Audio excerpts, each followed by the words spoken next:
Minister Melans meg Judith Nabakooba tika wa en mer Kikwany Twero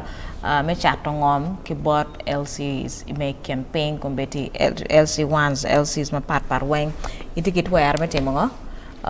me chato ngom idi charo kari ben no ngom eno ne pemegi inana we so kombeti minister ti wachini Twero eno ne gen ma chalo ministry Melans ki mer Kikwany ki bot LC pat andak no pangi ne LC zai dak bi charango ini charango ma pemegi anange in ma chalo LC kerchi as a witness and not as a seller polkare ka ana mero chato ngom mero luong LC obetie mero luong LC ki komitine ke dong lutela mukene mero go betie eta pol lutela eni beru tela manoti office nyoiken gang kamone elni donc munyo ke wayni LCs mero a ki loka chato ngom ki wajo eni PM ki ngeni pol pa chato ngom nyo lok me chato ngom chake LCs nyo committee pa LCs pol kare members pa LCs mukene team agi forming gen makloni local community land committee now PM no giti land committee nyo environmental committee gi ngeyo ji mateo tena wanga ngom pa ngari ogikwe ngom pa ema go gikwe pala rubu go chake kwe ogikwe nga ma wonne ke kome PM ka bene bi charo ngom ki bi penyo waj an ka mer charo ngom ba bando waj ye o ye ni chare ka ba bara bano ye ci gen gi bino gi bedo ngi that first point of connection o wa pol kare nying LC zo beda kare lok me chato ngom gen bene gi charo gi choy warga gi ko career stamp ka gen go career stamp dano ni an ngara ye chato ngom ay ngata kuman e welma kuman gen gi 10% gi ye always this 10%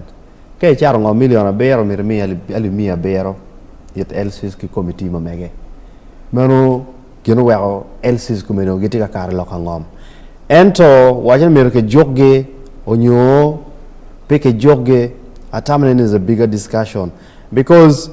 ichenjui wangeni gamente pa museveni ni gamente mi achel ene gamente mi tedero